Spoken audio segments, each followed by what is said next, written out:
Hey, I get it. Last year was no bueno for North Carolina, missing the NCAA tournament and all. But don't go too far in the other direction of underrating them this year. That's a bad decision. You are Locked On Tar Heels, your daily podcast on the UNC Tar Heels, part of the Locked On Podcast Network, your team every day. Hey there, it's Friday, September 22nd, 2023. Welcome into the Locked On Tar Heels podcast, the only daily North Carolina show out there. I'm your host, Isaac Schade, and I want to thank you for joining us today to get your team every day. This episode is brought to you by LinkedIn. These days, every new potential hire can feel like a high-stakes wager for your small business. That's why LinkedIn Jobs helps find the right people for your team faster and for free. Post your job for free right now at linkedin.com/lockedoncollege. Terms and conditions apply. Hey, want to tell you about something cool I've just started. We have this thing called Discord. It's an app that you might be familiar with. It's kind of similar to Slack for those of you who know what that is, but it's what we use to communicate on the Locked On network. And I'm actually creating a Discord channel just for Locked On Tar Heels. Would love for you to be part of that community where we can chat.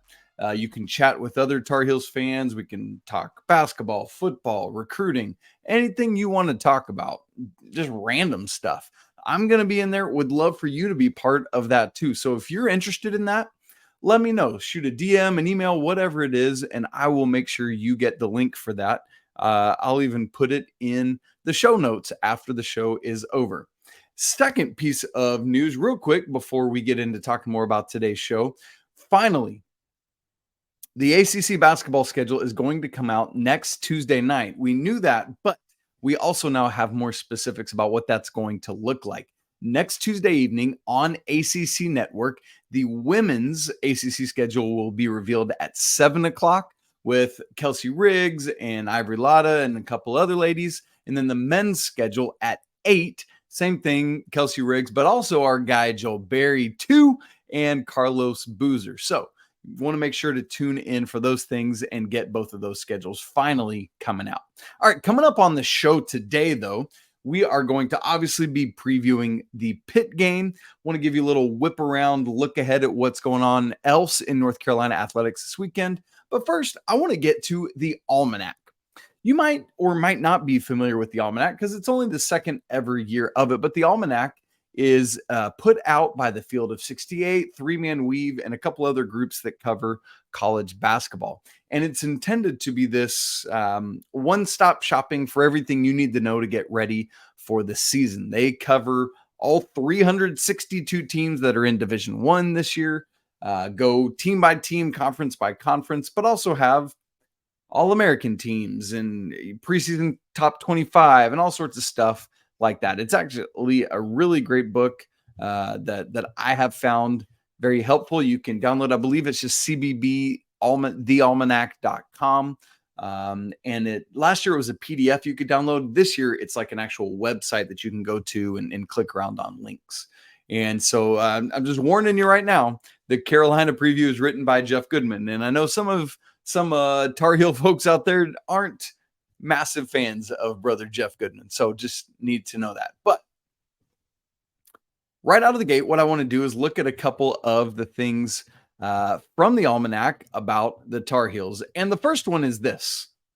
I believe that they are underrating the Tar Heels in their top 25. Now, it's not criminal. It's not like they're not ranked. So I'm not going to get all hot and terribly bothered by it.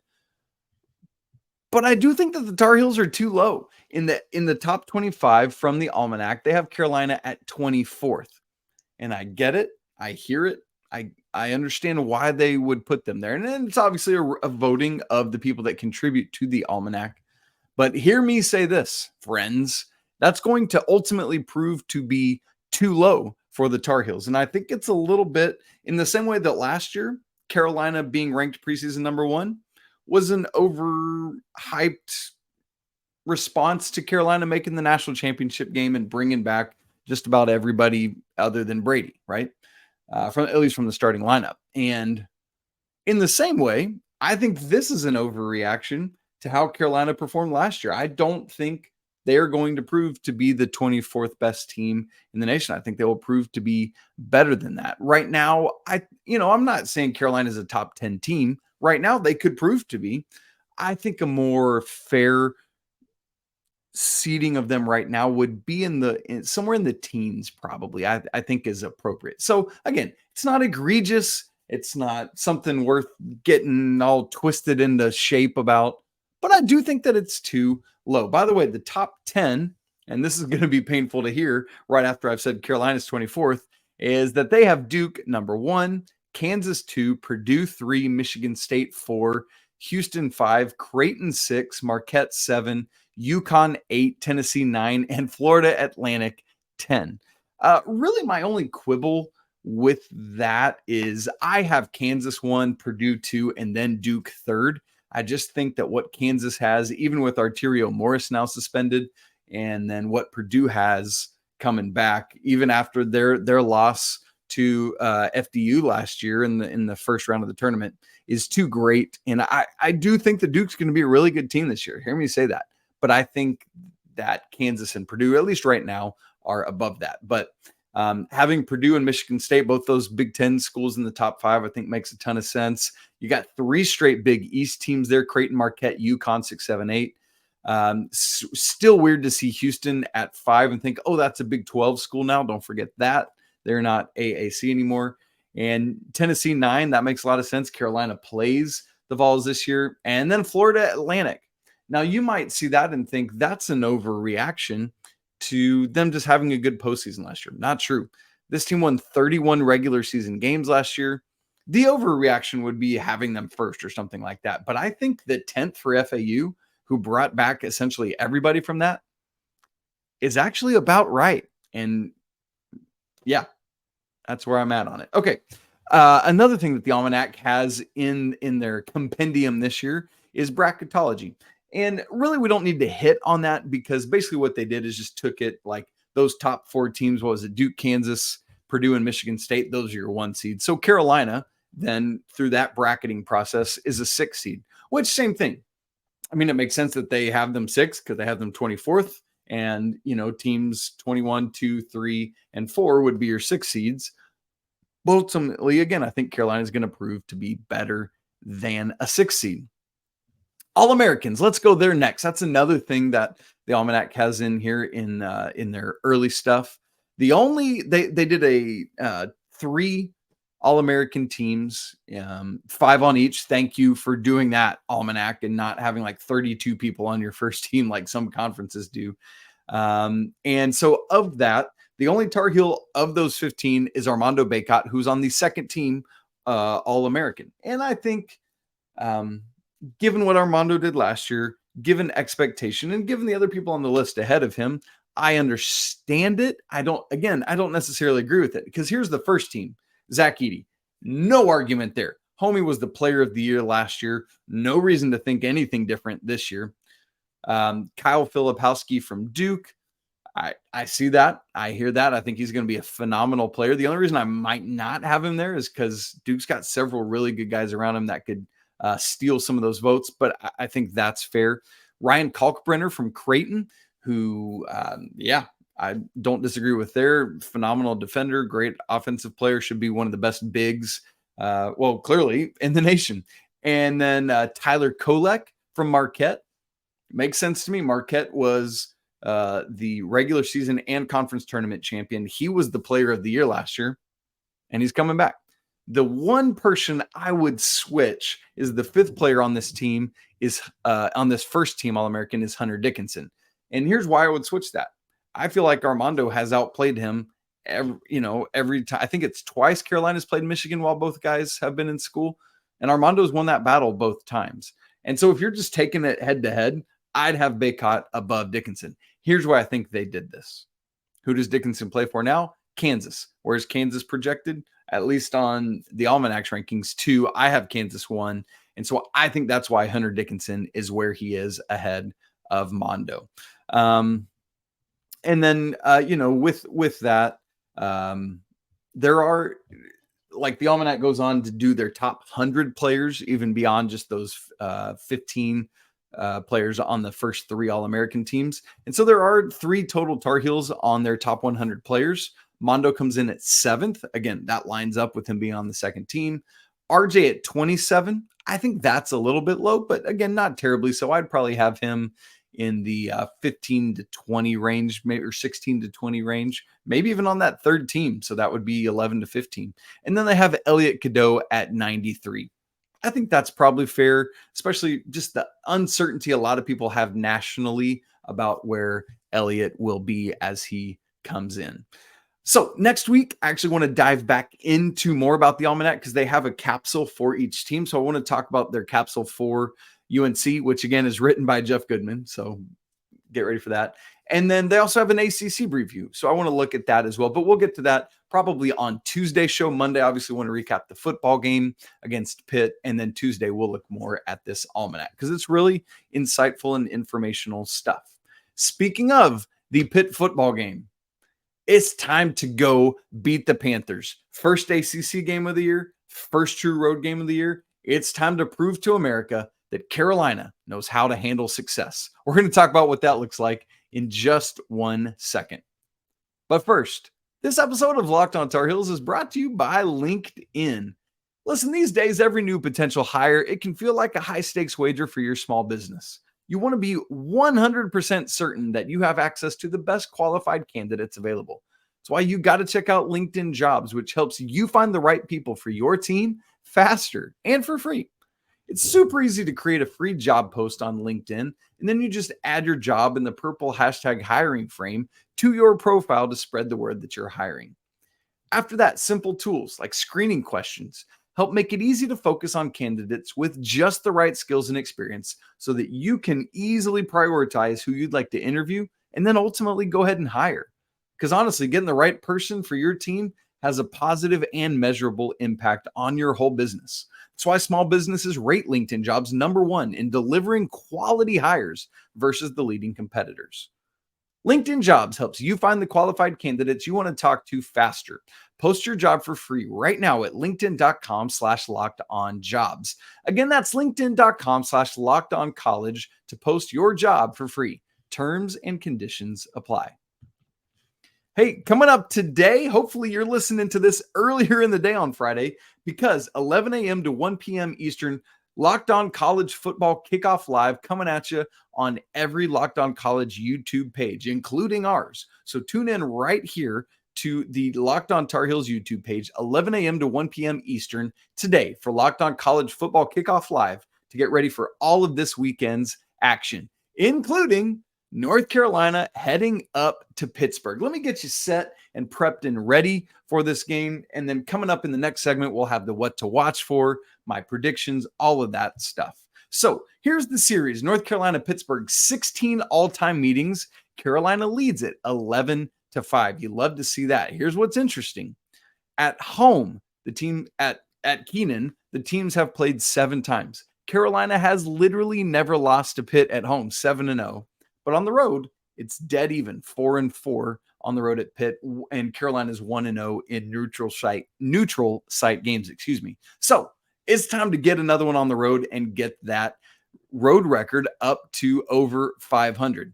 Part of that is because Carolina has lost each of their last 2 games they've played at Pitt. You might even have this in your memory bank. Why? Because those last 2 games, 2021, 2019, Carolina has lost by 7 points in both of them and lost in overtime in both of them. Man, it's time to finish the job. And not just in the fourth quarter, but early and often. Because here's the thing. This series, I said 16 games in it, 12 of them have been decided by single digits. That's kind of crazy that you had that many games decided by single digits in this series. But what it tells you is you got to find every advantage you can to get this game won, especially on the road. So would love to see not a tight game. Would love it to change to 12 of the 17 games in this series have been decided by single digits. Let's look back to last year because obviously this year in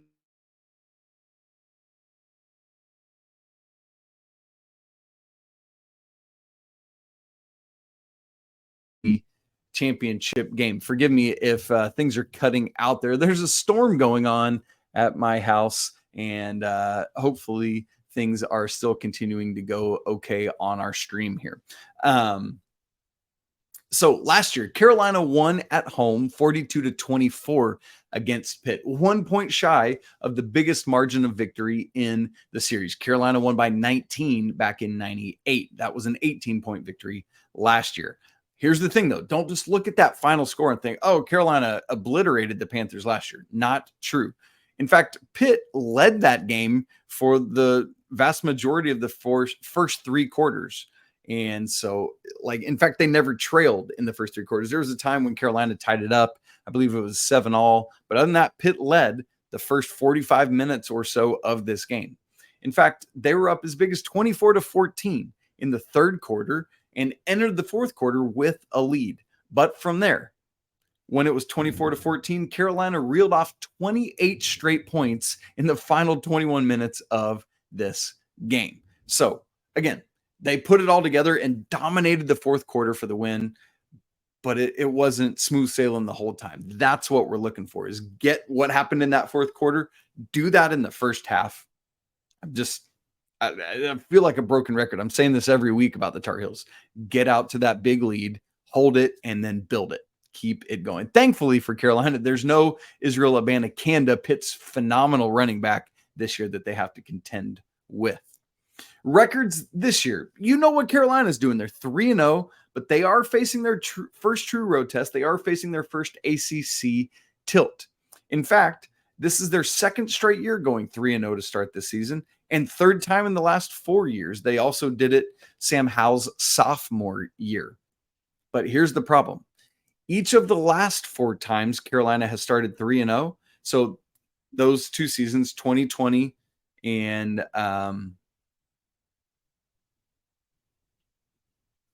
excuse me, not 2020. What is it? 2020 and 22. They went 3-0 and then lost after that. And the problem is the other 2 times before that Carolina started the season 3-0, they lost game 4 as well. 2011 and 2009 were the other examples. Both of those they lost in game 4 to Georgia Tech. So the last time Carolina started 4-0 was 1997, which you might guess that because that was such a phenomenal year. In fact, Carolina reeled off their first 8 games that year. For Pitt, though, they are not 3-0. They are 1-2, and similar to the Tar Heels, have not played an ACC game yet. That one win, Wofford. So congrats, come on. But their losses are to Cincinnati and West Virginia. Both Big 12 teams now, keep in mind. So what's going on with Pitt? Why this? Well, let me give you the good first. Their defense is allowing just 236 yards a game. That's 1st in the ACC and 5th nationally. So you look at that and it's like, all right, Pitt's got some stuff on defense. I haven't faced Drake May. Just saying that. Here's what some of the bad is. When you suss it out, a lot of the numbers that look good are because of Wofford. Pitt had 491 yards of total offense against Wofford and only allowed 126 yards for Wofford in total. But here's the thing. Then against Cincinnati and West Virginia, they only got 262 yards of total offense and then 211 yards of total offense. Not exactly great. So that Pitt offense, questionable at best. And the defense seems solid, even against those 2 Power 5 schools. So we'll see on that end. But the reason the offense is not doing well is Phil Dracovic, who had been at Boston College, comes over now to Pitt. But apparently, from everything we've heard and seen, Pitt is planning to stick with him this week. And let me tell you, folks are big mad about it. This is all you need to know. Dracovic, 35 for 75 on the season in passing. That's just a 46.7% completion rate. Oh, but it gets worse because against Wofford, he completed like 70-something% of his passes. So against those 2 Big 12 schools the past 2 weeks, he was 18 for 52. That's 34.6%. Yikes. That ain't going to do you very much.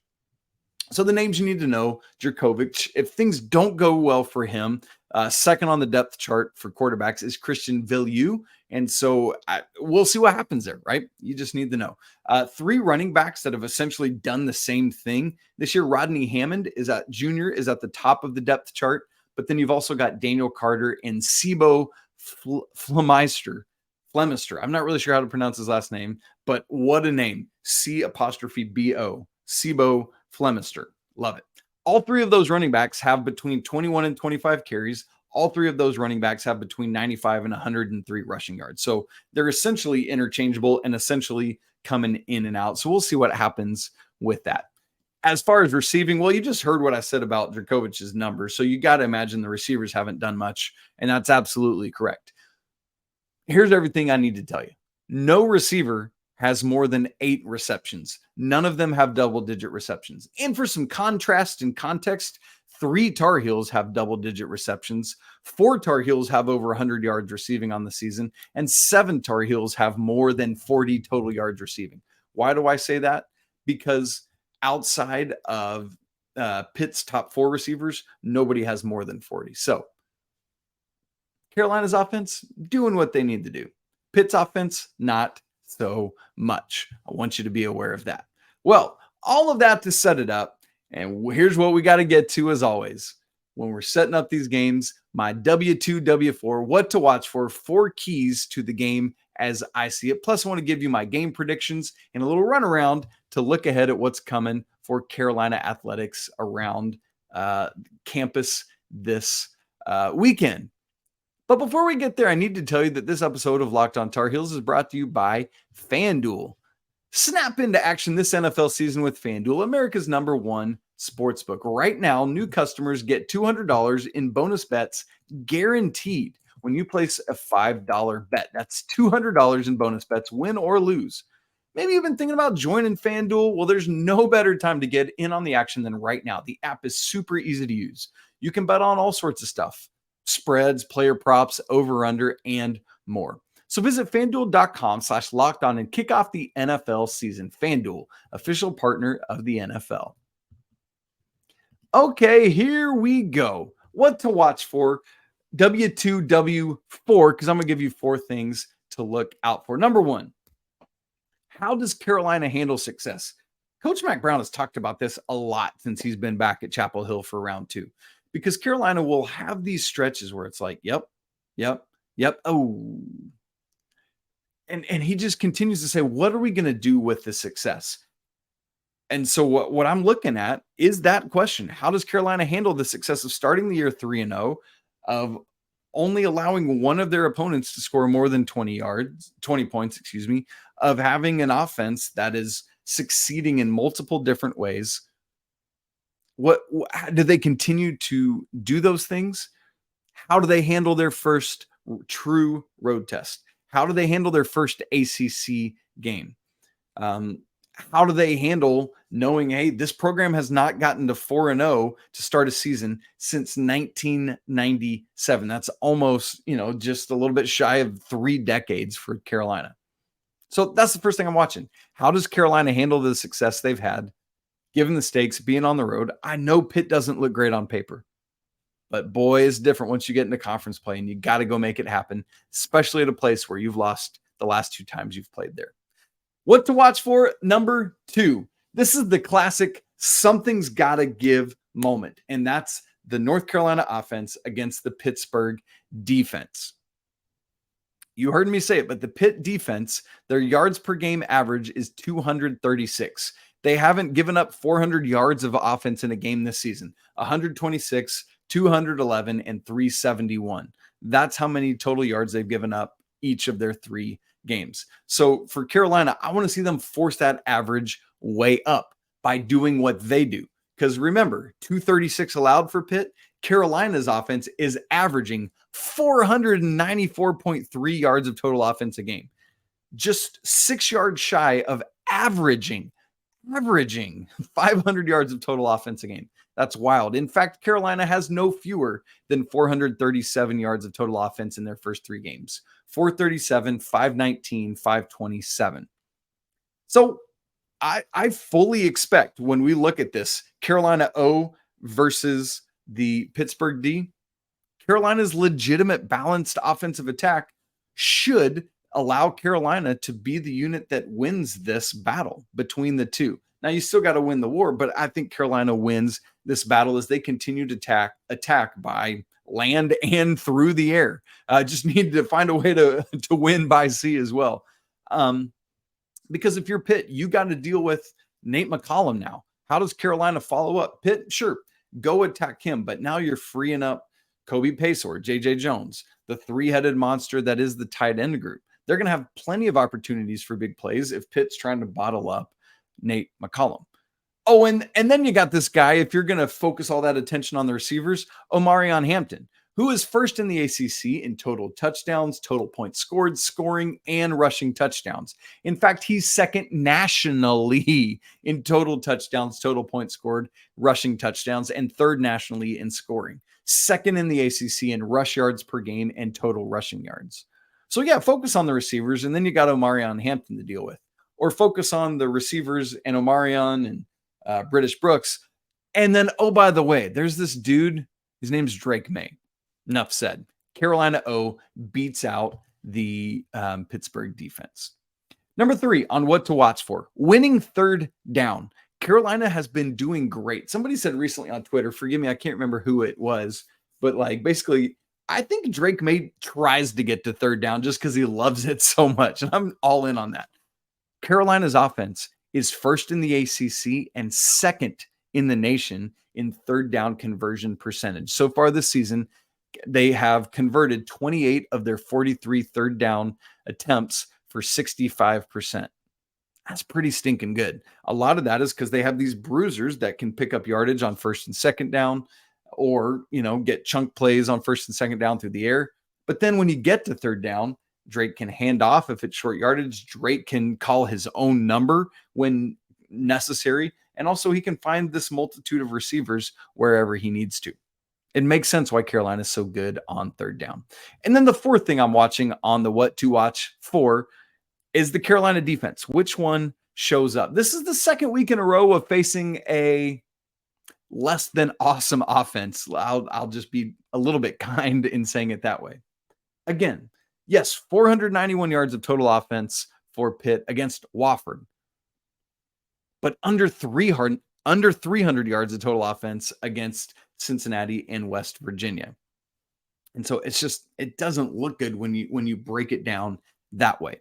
So in terms of Carolina's defense, I say it's time for a statement. Like, again, punch it in the mouth early and often. If I'm Gene Chizik, I'm sending pressure. I'm making Dracovic, who hasn't been able to do so this year against Power 5 competition, I'm making him beat me right now. And so get after him, be aggressive, do it early. Carolina, they held on third down 9 out of 12 opportunities last year. So the same way that the offense is converting, the defense is actually getting off the field. At least last week they did quite a bit.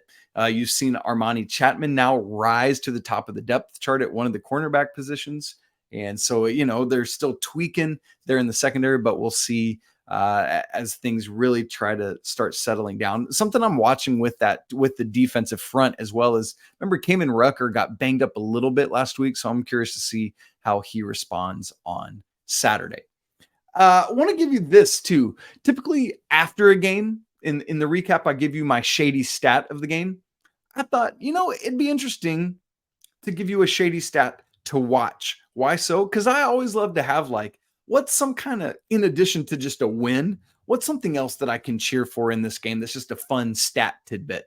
And so I like to find that for myself as a secondary thing to cheer for. So I wanted to share that with you. And here it is for this game.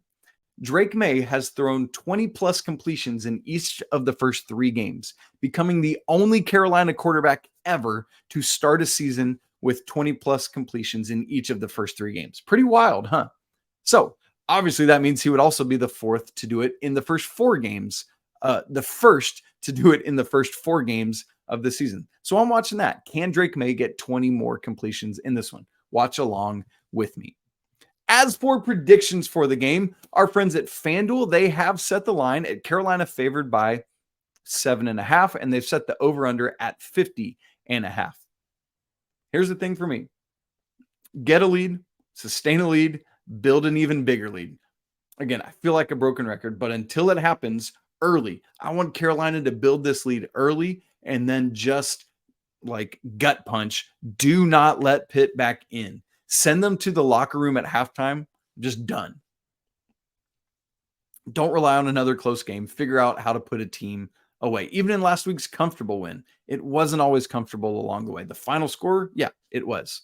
But it didn't feel like that during the game. Carolina's got to do it. And I have that happening. Final score for my prediction, North Carolina 35, Pitt 10. And that is just hitting the under. Remember, it's 50.5, 35, and 10 is 45. So I got the under hitting by about 5.5, not about, by 5.5 points. Very quick weekend whip around here. Men's soccer hosting Duke, 11th ranked Duke on Saturday, 7 o'clock on ACC Network. The guys have not lost a match, but they tied a bunch. 3 wins, no losses, 3 ties, 0-2 in ACC play. Women's soccer, they're number 1, Florida State's number 3. Wild matchup, Sunday noon ESPNU. The women are 6-0-3, so a bunch of ties for them as well, and are 1-0 in the ACC. Field hockey, 5th in the nation, 5-1 overall, 1-0 in the ACC. They take on 13th ranked Wake Forest on Friday. Today, 5 on ACC Network Extra. And then App State Sunday at noon, also on ACC Network Extra. The ladies ranked 5th and looking to get a big win over another ranked opponent. Volleyball hosting Virginia on Friday, 6 o'clock ACC Network Extra. Hosting number 8 Pitt on ACC Network Extra as well. That one's Sunday, I believe. I forgot to write down what date it is. Forgive me for that. But right now they're 6-3 and then just starting into ACC play.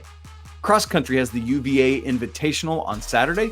Men are 6th in the nation. Women are 10th in the nation. So these Tar Heel teams all over the polls. You love to see it. Looking forward to another great, successful athletics weekend for the Tar Heels. Thanks so much for tuning in this week. That's it for this episode of Locked On Tar Heels. You can follow the show on Twitter at Locked On Heels. Follow me at Isaac Schade. Don't forget, if you want to be part of that Discord, would love to have you join it, where we can just start having great conversations all the time, not even in this context. If you want to email the show, lockedontarheels@gmail.com. Don't forget to subscribe on audio and video formats. For those of you watching, smash the like button so we know you are here, and would love your comments on today's show. It's always a great day to be a Tar Heel. Can't wait to talk again after the football game. We'll do that coming up this weekend. But until then, peace.